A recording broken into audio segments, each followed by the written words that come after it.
All right, guys, so we're back for the second session, and we are on to slide number 16 on your second lecture, and it's the model of the MBO process. Yesterday in Farm Admin, we touched on the MBO process, and we could see it here in a simple diagram of the four steps involved: setting goals, developing action plans, reviewing progress, and taking corrective action if necessary, and then appraising your performance, and which feeds back into goals. So it's a nice cyclical feedback loop.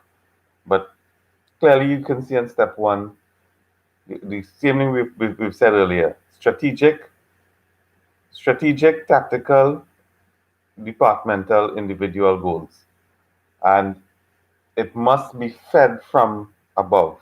Your strategic goals must feed into your tactical, which must feed into your departmental and individual goals.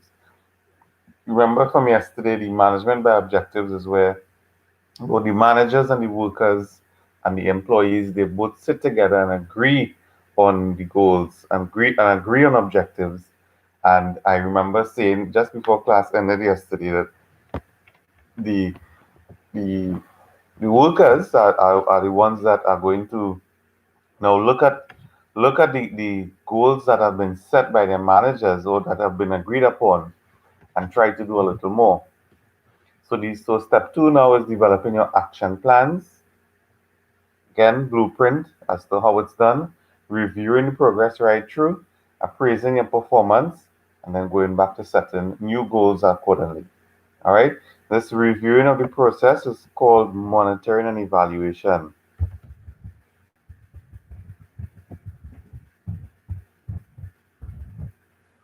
And in some companies, monitoring and evaluation is an entire department by itself to be constantly monitoring progress and constantly evaluating on the needs of the department or on the different things that need to get adjusted. And we looked at this yesterday, the benefits of the management by objectives versus the problems with management by objectives.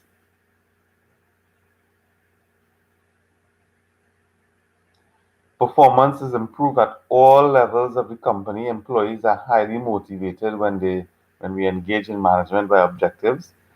Department goals and individual goals are aligned with company goals. Some issues that can come up with it is the constant change can prevent a real structure from taking place, which may not be as bad. As we know, structure, yes, is a pillar of old management. Lack of structure and fluidity is a feature of new management thinking and new management theories. Strategic goals may get displaced by operational goals. Yes, that's a possibility with management by objectives. And management by objectives uses up a lot of paperwork as well. So we're on to slide number 19. Um,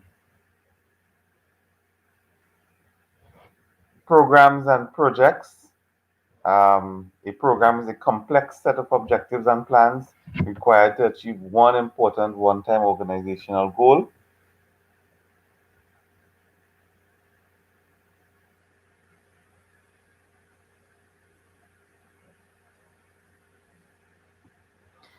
A project is similar to a program, but it's much smaller in scope. Remember, I've been talking about projects and organizations moving towards the use of projects to get things done.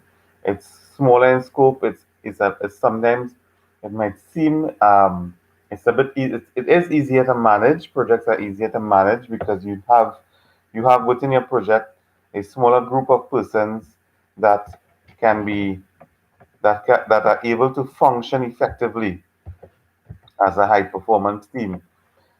Um, so we have policies, a general rule or guide to action for people within the organization.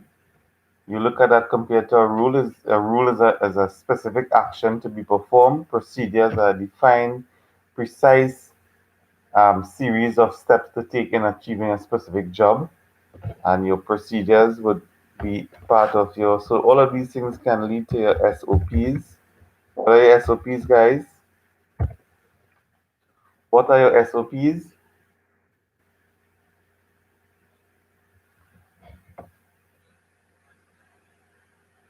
What are your SOPs? I think I did this in institutional, so maybe you all wouldn't know. But some of you all are in this class and in institutional as well. SOPs. SOPs are standard operating procedures. Correct, Faria. Correct. Standard operating procedures. Those are your SOPs. So programs and projects are used for single-use plans. That's for goals that are not likely to be repeated. And policies, rules, and procedures are for tasks that will be performed repeatedly. Contingency plans, specific situations, unexpected conditions, and we are getting a real dose, a real life dose of what contingency planning would be because of this pandemic. You need to identify uncontrollable factors such as economic downturns. Economic downturns are sometimes predictable. It may be predictable, but may be uncontrollable. So understand the difference. You might, if you pay attention as a business person. Yes, Katrina, correct. Um, Standard operating procedures. As a business individual who is in tune with the trends and the things that are happening in the world, you would be able to get from the experts an idea if an economic downturn is on its way.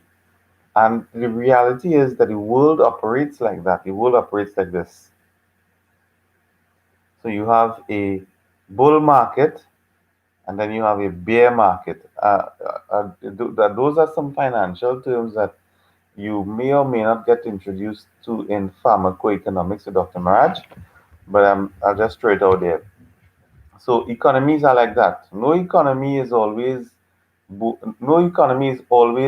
um, um, doing well and improving. You have economies that are pretty stagnant. When I say stagnant, they have little growth, they are functioning well, they are robust.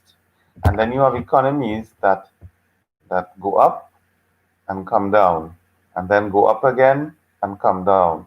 And usually world economies operate like that, where you have certain factors in the market that would lead to it crashing, for want of a better word, and then other factors have take place. Usually, um, innovation leads the way for the upsurge of the economy again. So, economic downturns, declining markets, increases in cost of supplies, technological developments, safety accidents. So safety accidents, we can categorize that we can categorize our pandemic into that. It's not a safety accident per se, but it's an accident nonetheless. You can call it an accident because you had an infection that was not taken seriously initially, and people were allowed to travel and mix and mingle. And today we have 1 million deaths. I think just last week we was talking and we were saying the world was shy of 40,000 deaths to reach the million mark. Well, we've reached the million mark.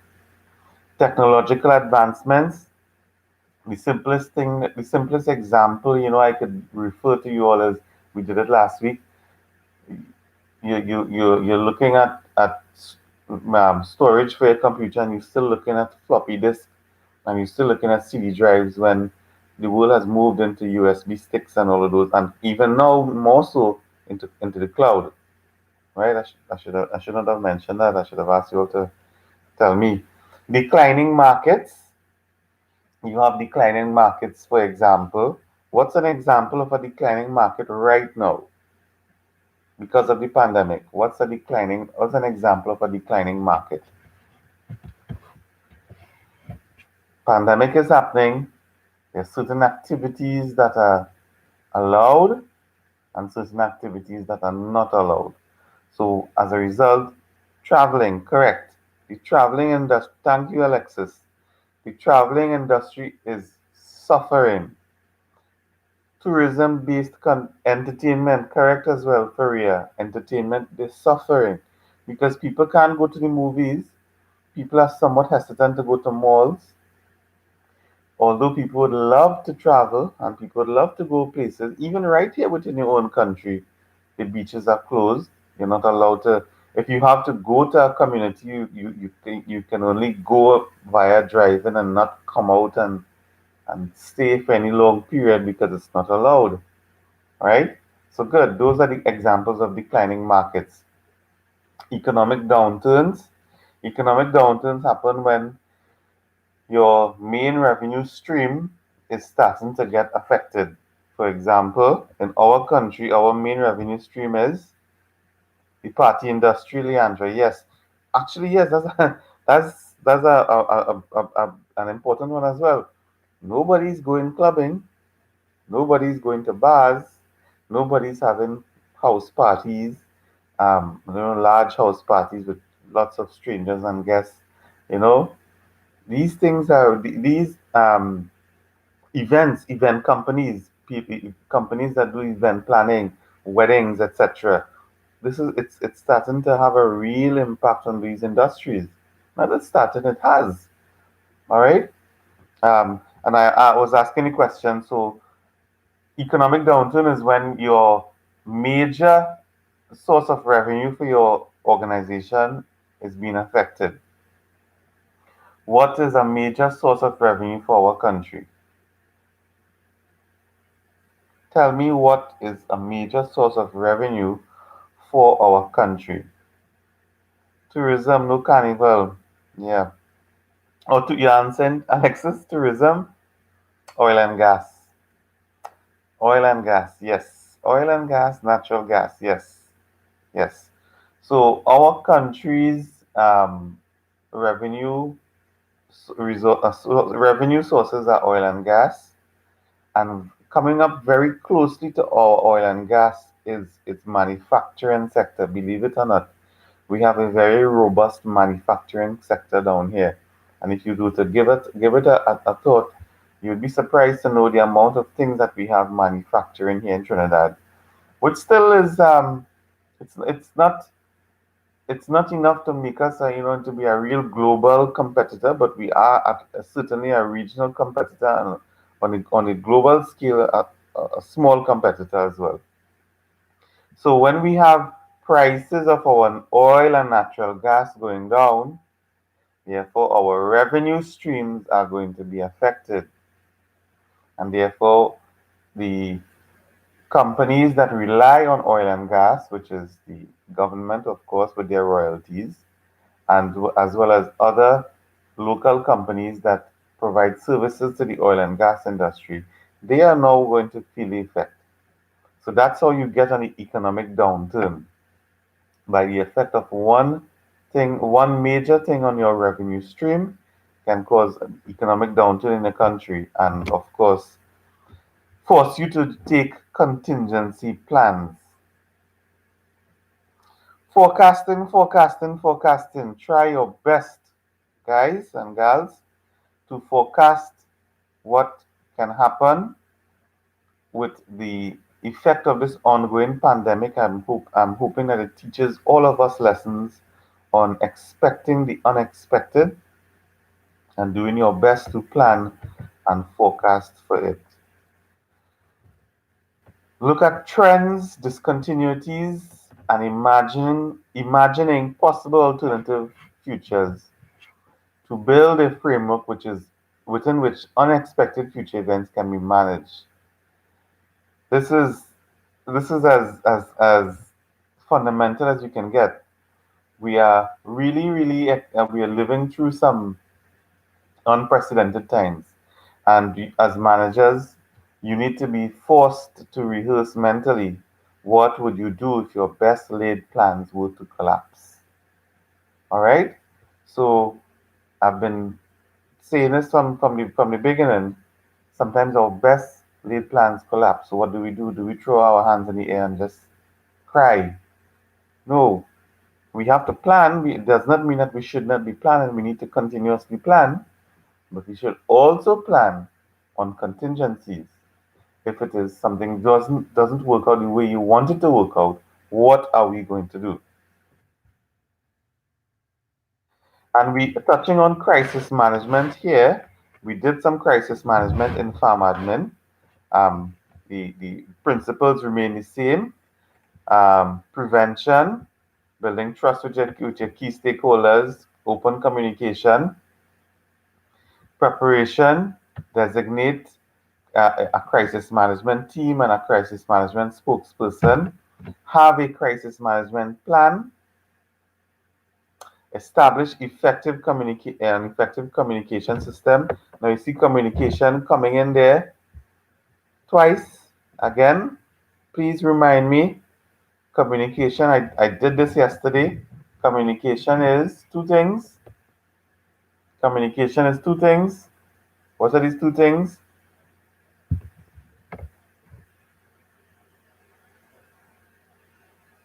Come on, guys. Communication, verbal and nonverbal.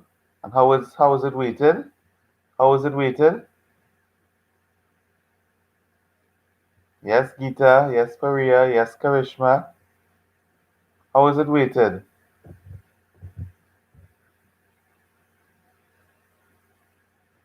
Good.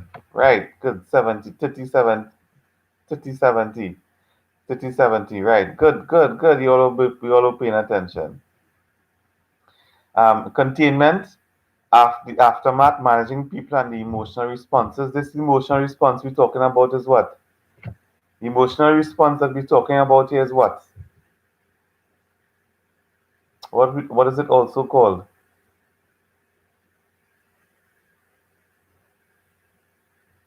The emotional response requires of the manager to have.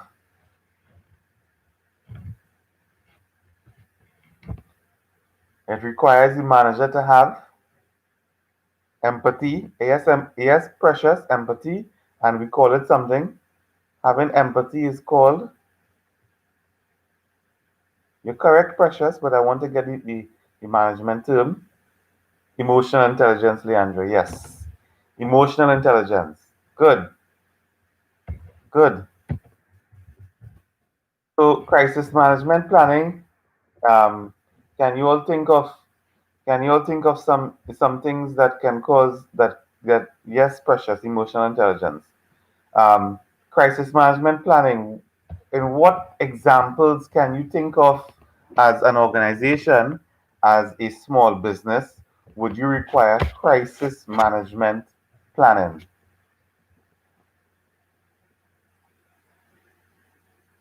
This is supposed to be easy because we are in the middle of a we are in the middle of a we're in the middle of a crisis. We're in the midst of a crisis.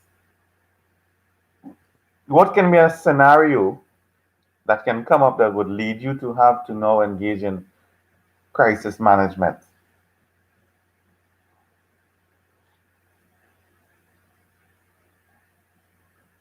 Shortages of product, critical shortages of product. I would say critical, sustained shortages of essential. Well, I'm using the word essential, meaning essential to your business. I know the course is pharmacy, community pharmacy management. So let's just say, for example, we have critical shortages of vitamins. That's a pharmacy product, but is it an essential product? Right? So, right, what else? So you notice I use the word critical shortages, critical sustained shortages. So yes, we know we have one-off times things are short and you may not get, etc. But you might get it next week, or somebody else might have, or the shortages might just be for maybe a month or so.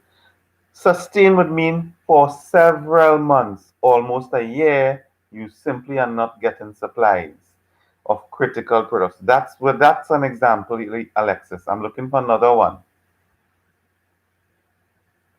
Some companies have had to do this recently. Some organizations, some well-known organizations, they've had to do this recently. engage in crisis management.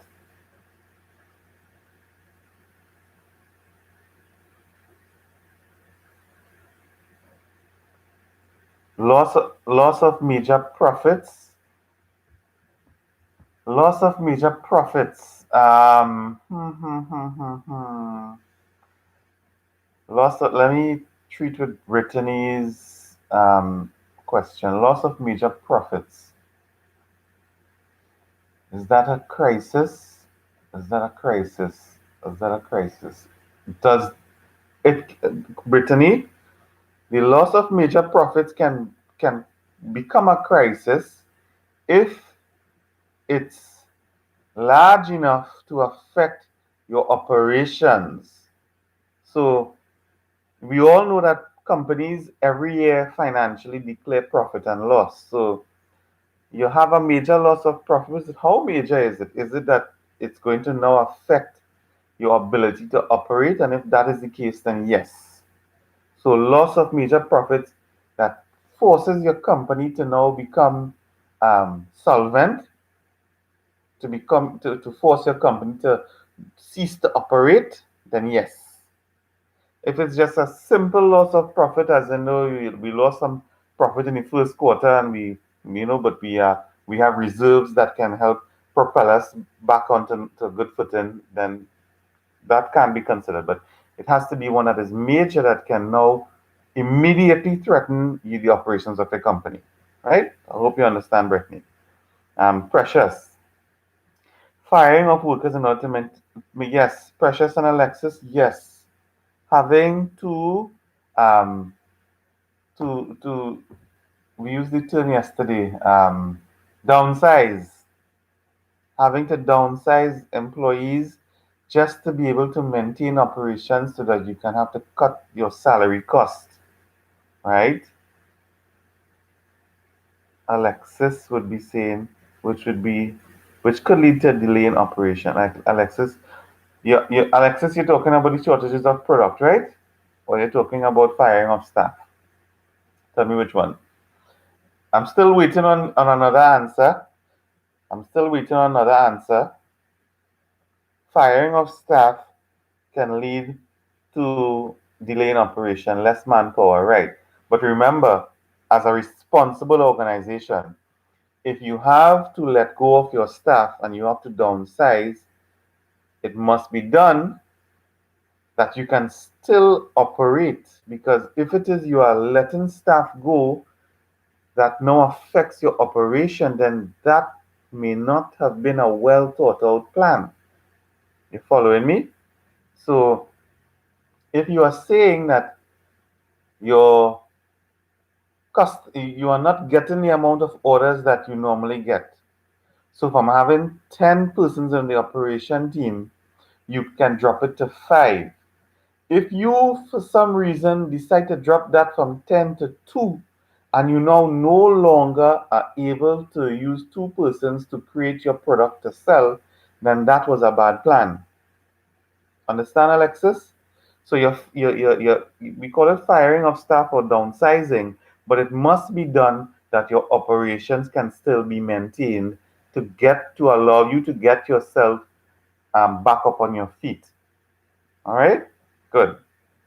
I'm still waiting on another one, guys. I'm still waiting on another one that is crisis management.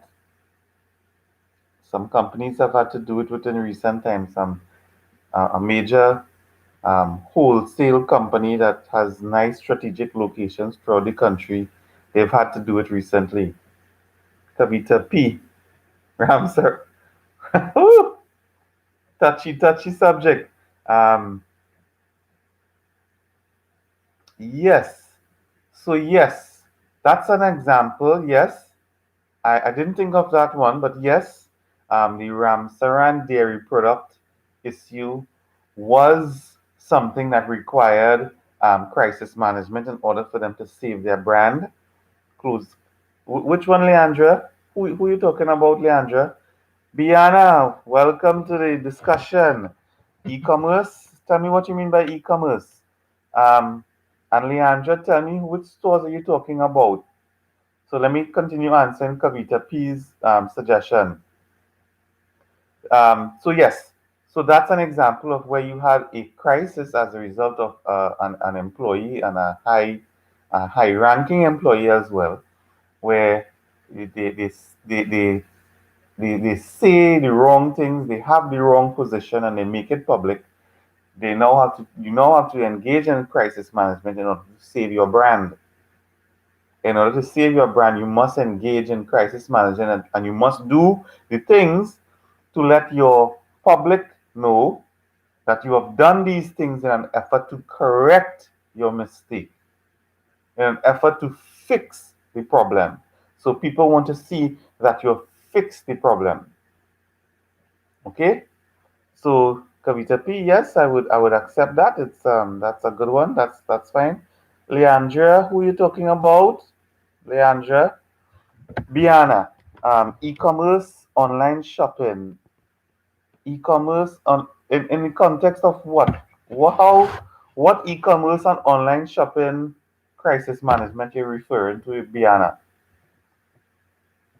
And are there two Bianas in class? Is there a Biana Thomas and a Biana Tressel?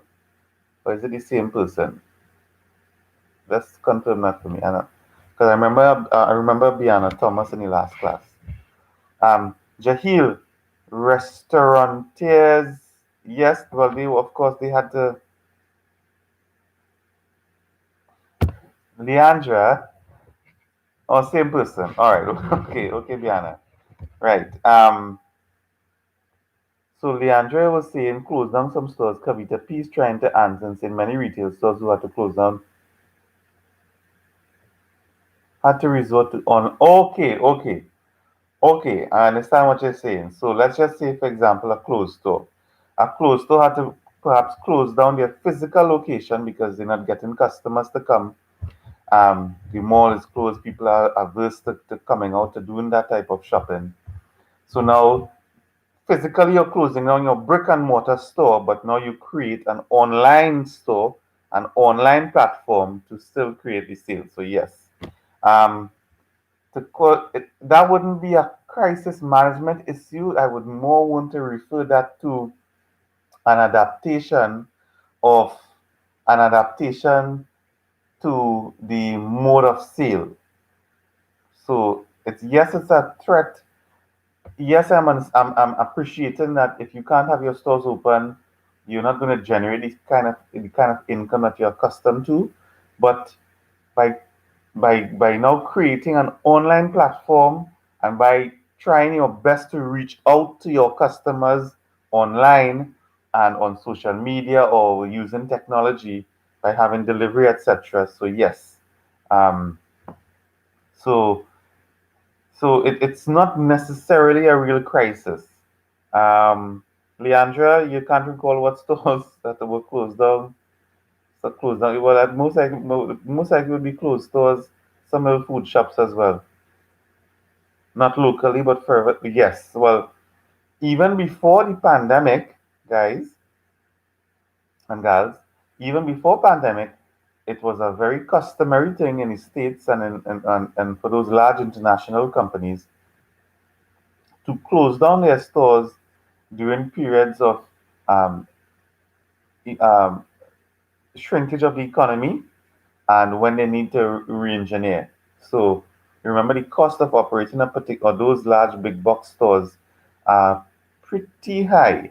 So sometimes it's best to just close it down, not pay staff or redirect staff, and then reopen accordingly. Kavita P. Payless, yes, yes. The not the internet. Yes, the international locations are still running. Yes. Yes, Fearless. So that's an example. That Kavita P, that's an example of what I just said about this hotel school that closed down recently. Working from home, crisis management, ladies. I'm back. I have to say ladies because Jahil didn't respond to me what he meant by restaurant. Um, another example of a crisis management plan that had to be rolled out. I have to give you all the answer.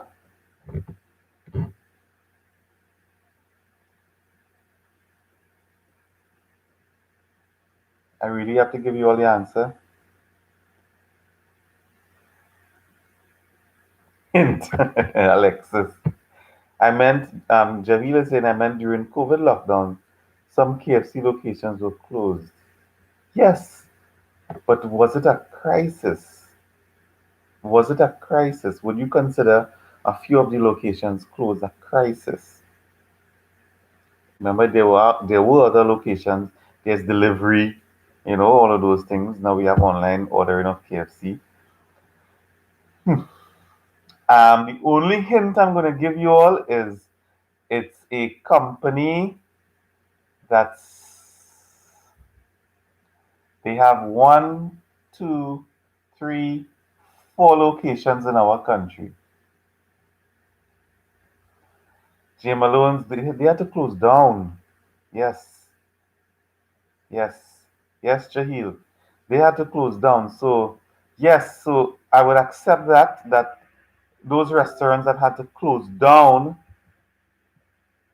um, they definitely had. Let me just transfer to the laptop power here. Hold on, right, guys? No charisma, not that company. And even if it was that company, what's the crisis they had to deal with? What was the crisis that Starlight had to deal with? They did. They closed their C3 branch. I don't. They have a branch in C3. They have a branch in C3. Who did this? How I missed this out? Oh, the Starlight South Park. Okay, okay. They're closing South Park. I didn't even know that. Oh yes. So yes, Leandro, I remember this. I remember this happening recent times, right? Starlight's boss was the crisis. All right, but you're not getting the answer. Oh, come on. We're gonna run out of time. And how much more slides I have here to do? You okay? Good thing it's just two more slides. So come on, get me the answer. Get me the answer. Get me the answer. It was and it not just happened to this company alone. There were several other companies that it happened to that they had to engage in some crisis management. Nothing. A wild guess even. Nobody. This company has a location in La Romaine, in Price Plaza, in Port of Spain, and in Morsica. Four locations in Trinidad. TGI, Price Smart, go away, boy. Not TGI Kavita P. Yes, Price Smart. And what am I talking about? Oh, everybody know now. Everybody know now, right? Yes, Price Smart. What happened with Price Smart? Kavita P, TGI is the only TGI have four locations. South, Price Plaza. Where are the four locations to TGI? Port of Spain. TGI do have four locations, Kavita P. No, they don't. They don't. Trin City? Really? Where?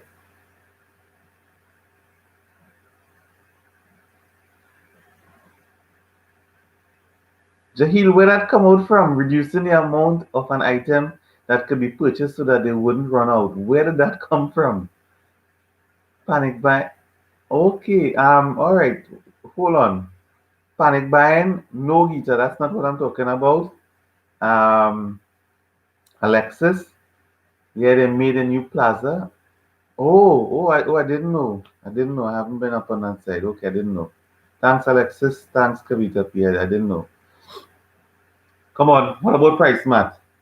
What about price mat? No. What fire? No. They had a fire?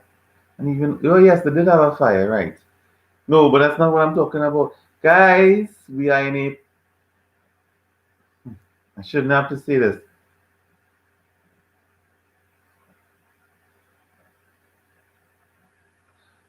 right? Yes, Jahil, that I understand that, and that's more of a corporate social responsibility thing, meaning that you are trying to ensure that all of your customers get the benefit of your product rather than one customer, right? But that's not crisis management that we're talking about. Kavita P, yes, I know they were panic buying toilet paper for what reason I don't know. No, no, no, no, no, no to all of those answers. I have to give the answer, right? The answer is PriceSmart had to engage in serious crisis management because they got COVID-19 positive infections.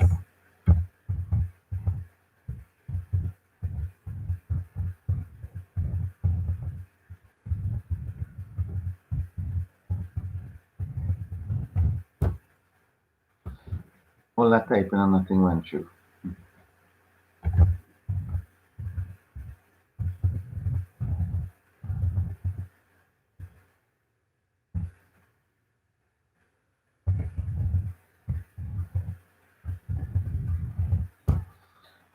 COVID-19 infections amongst its staff. That's the point I was making, Alexis. I was making that point to say that there were many companies that had this exact same scenario that they had to now engage in crisis management. They now had to put out statements. They now had to inform their customers.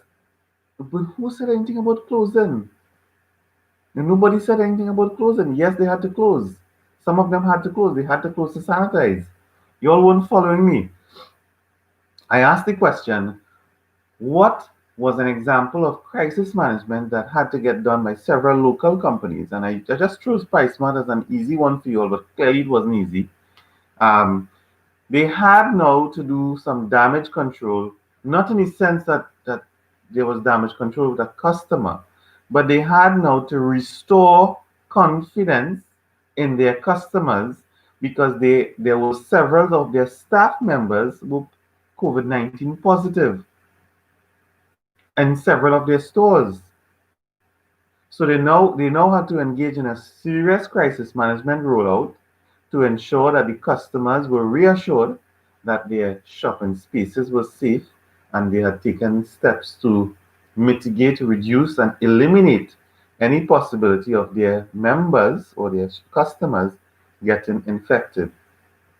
And the same thing applied to one of my colleagues who has a dental practice, who and other companies that would not well had to now declare that their staff members were COVID-19 positive. There was a distributor, but in recent times mentioned that some of their drivers were COVID-19 positive, and as a result, they could not deliver, and they had, so there was a crisis management statement that had to be made so that it can reassure all of your customers that things are fine, things are well, we are putting this in place, and that's the point I was trying to make.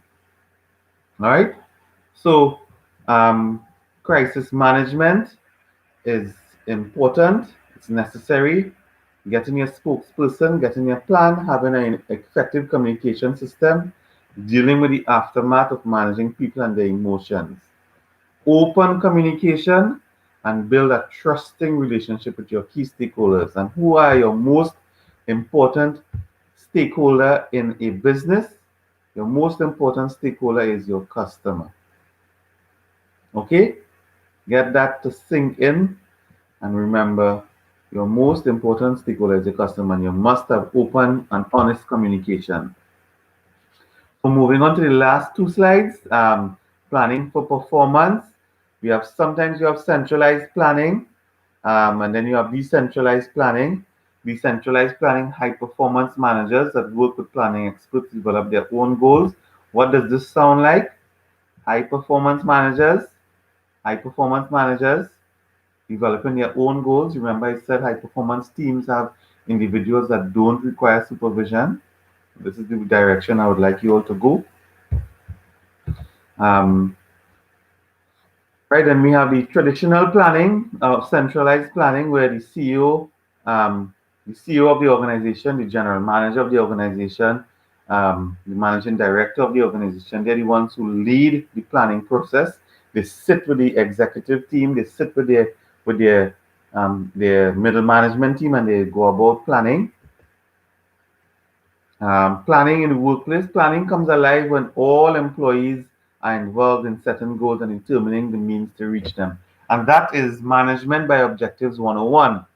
And that is what we want to encourage, for everyone to be involved in the development of plans.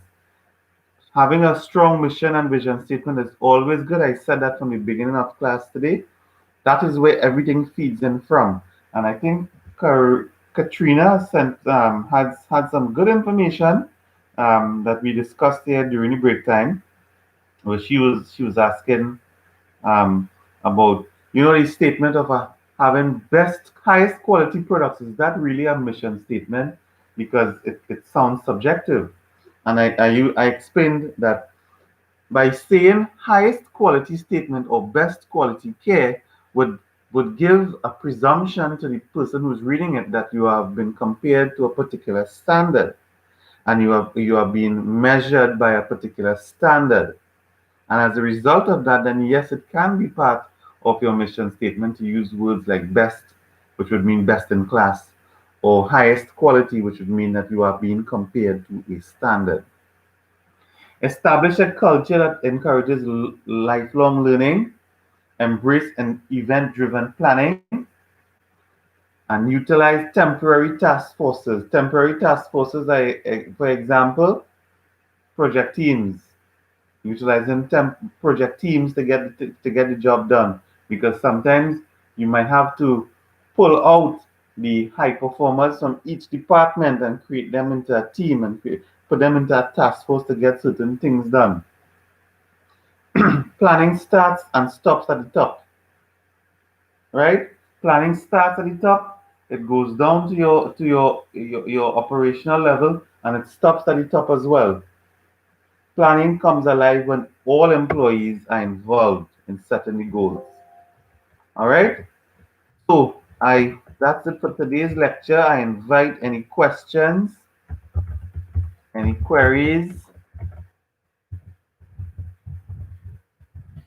I hope today's lecture was enjoyable and you understood the concepts that we discussed. You appreciated the points that were made. And I wish you the best of luck in getting your first in course done successfully. That's going to be available from tomorrow, I believe. Um, Reminding everyone again that that's it's okay if you don't get high marks, or you have to even pass. That's all right. It's a learning opportunity. That's why it's called in course assessment. So answer the question that is asked. Have cogent. Make your answers cogent. Write them like you are a university student, so that when I'm reading, I can see that you understand the material, and I can see that you understand the concepts that are being asked of you. All right. Any questions? Any queries, guys?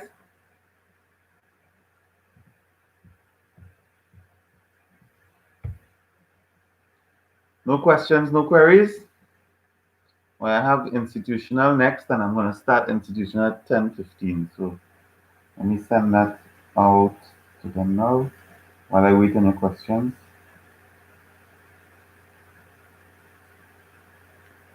You will be questioned on this lecture in your next in course, Leandra. If at all it does come up, I may have to be creative, because it's just going to be two questions again. I may have to be creative to get you all to extract information from the different lectures to answer the question. Yeah?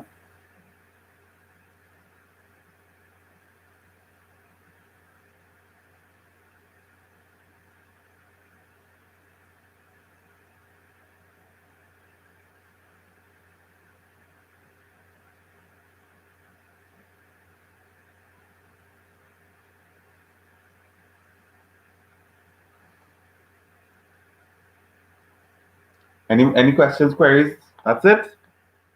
All right. So see you all next week, and I'll see some of you in the next hour. Good luck and all the best.